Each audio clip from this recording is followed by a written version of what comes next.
गणपतये नमः। ओम श्री वक्रतुंडाय नमः। ओम श्री राधावल्लभाय नमः।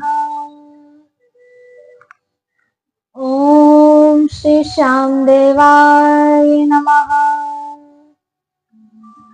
ओम श्री वीणावादनाय नमः। बोलिए बांके बिहारी लाल की जय, कृष्ण कन्हैया लाल की जय, नंद के लाला की जय, श्री राधे रानी सरकार की जय। जय हो खाटू नरेश की जय, हारे के सहारे की जय। इस घोर कलयुग के कलिकाल में जहां पर अथक मेहनत करने के बाद भी, परिश्रम करने के बाद भी उचित फल नहीं मिलता, जहां पर मानसिक पीड़ाएं शारीरिक पीड़ाएं से ज्यादा भयावह हैं, और जब हर तरफ से रास्ता बंद हो जाए, जब कोई राह ना सूझे, तब केवल उस हारे के सहारे को याद किया जाता है। क्योंकि इस कलयुग में वो केवल एकमात्र ऐसे देवता हैं कि जिन्हें याद करने से कोई हारा हुआ व्यक्ति अगर उनका नाम लेता है, उनकी भक्ति करता है, तो हमेशा, चाहे वो कितना भी हारा हुआ हो, परंतु अगर वो एक बार उनकी शरण में चला जाता है, तो वो हारे के सहारे उसको अपना लेते हैं, उसको अपनी शरण में ले लेते हैं, उस पर अपनी कृपा बरसा देते हैं। ऐसे खाटू नरेश कि जैसे जैसे ये कलयुग बढ़ेगा, वैसे वैसे ही उनकी भक्ति भी बढ़ेगी। इसलिए आज हम उन्हीं खाटू नरेश की कथा का श्रवण पान करके अपने आप को धन्य बनाते हैं। अब जहां से खाटू श्याम जी के यानी कि बर्बरीक जी के जन्म की स्थितियां बनी, क्योंकि महाभारत तो बहुत लंबी है, उसका गान करना तो बहुत ही मुश्किल है, और उसका गान तो कितने दिनों तक, वर्षों तक भी किया जाए तो भी वह पूर्ण नहीं हो सकता। इसलिए जहां से उनके जन्म की स्थितियां बनी, हम वहां से कथा का श्रवण पान करते हैं। तो महाभारत की कथा में जो दुर्योधन था, वो अपने सौतेले भाई पांडवों से बहुत ही नफरत करता था, बहुत ही बैर भाव रखता था, बहुत दुश्मनी रखता था।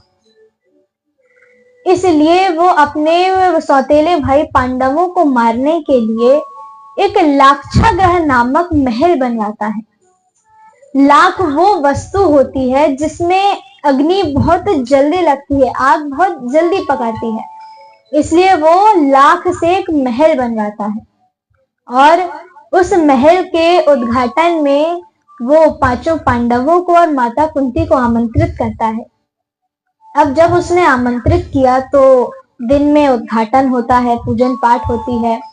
फिर रात्रि में जब सब विश्राम कर रहे थे उसी महल में, तब दुर्योधन क्या करता है कि वो अपने सारे सैनिकों को, अपने सारे मित्रों को, उसके जितने भी सारे सैनिक थे, वो उन सबको बाहर निकाल लेता है और फिर उस लाक्षागृह में आग लगवा देता है, ये सोच के कि उस आग लगने से पांचों पांडवों की मृत्यु हो जाए।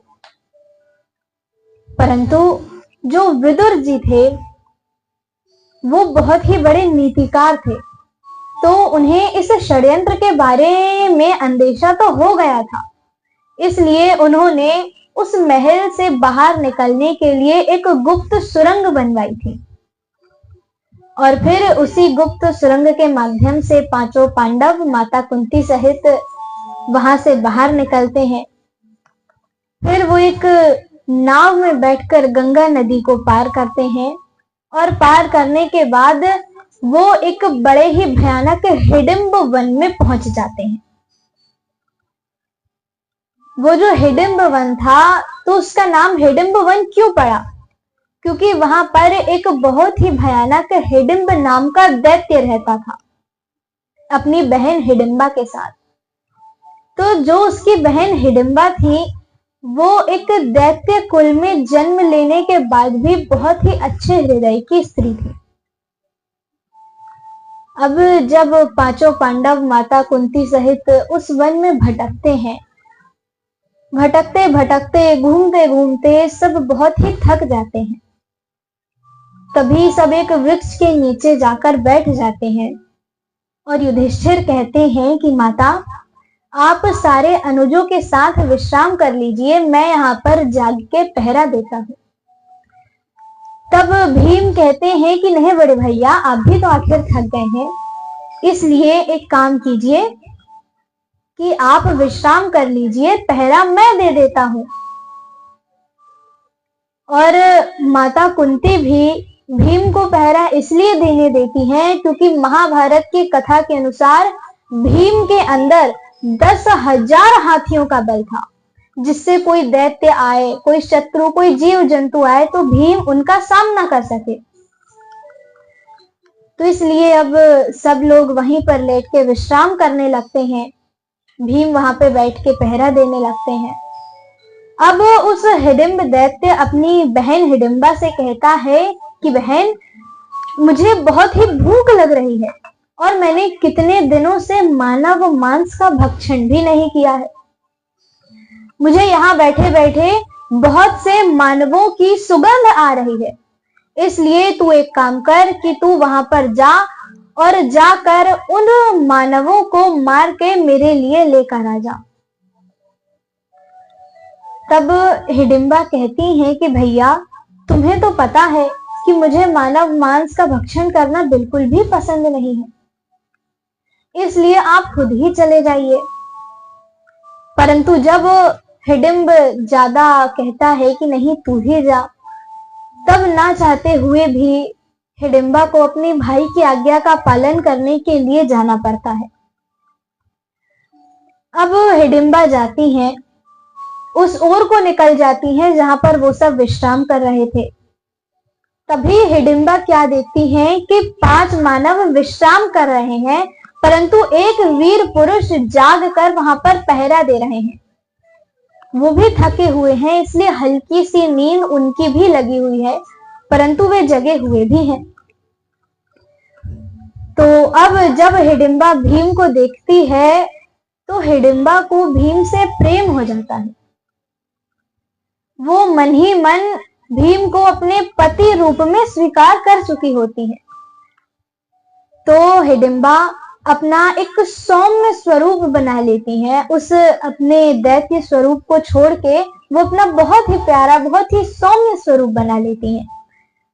वो भीम से जाकर कोई बात करती, उससे पहले उनका भाई हिडिंब आ गया और आकर हिडिंब कहता है कि अरे बहन, इतने सारे मानवों को देखकर लगता है कि तुझे लालच आ गई है और तू इन सबको अकेले ही खाना चाहती थी, इसलिए तू वहां पर मेरे लिए इनको लेकर नहीं आई ना।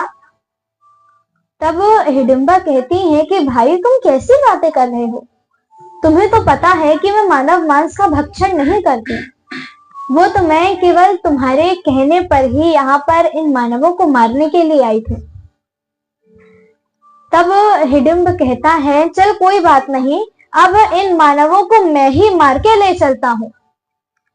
तो जैसे ही हिडिंब भीम के पास मारने जाते हैं, उतने में हिडिंबा कहती है कि भैया, तुम इन्हें मत मारो, क्योंकि ये जो वीर पुरुष वहां पर बैठे बैठे पहरा दे रहे हैं, इन्हें मैं मन ही मन अपने पति रूप में स्वीकार कर चुकी हूँ। तब हिडिंब को क्रोध आ जाता है और हिडिंब क्रोध में कहता है कि अरे, तू हमारे दैत्य कुल के सारे नियम भूल गई क्या? तुझे बिल्कुल भी ये याद नहीं कि दैत्य कुल की कन्याएं किसी मानव से विवाह नहीं करती? तूने तो इस दैत्य समाज में मेरी नाक कटवा दी है, तो तू इससे विवाह नहीं करेगी, इससे पहले मैं ही इसका वध कर देता हूं। अब हिडिंब जैसे ही भीम को मारने के लिए जाता है तो हिडिंबा भीम को बचा लेती है। अब ये सब बातचीत, ये सब हल्ला सुन के सारे पांडवों की भी नींद खुल जाती है, माता कुंती की भी नींद खुल जाती है।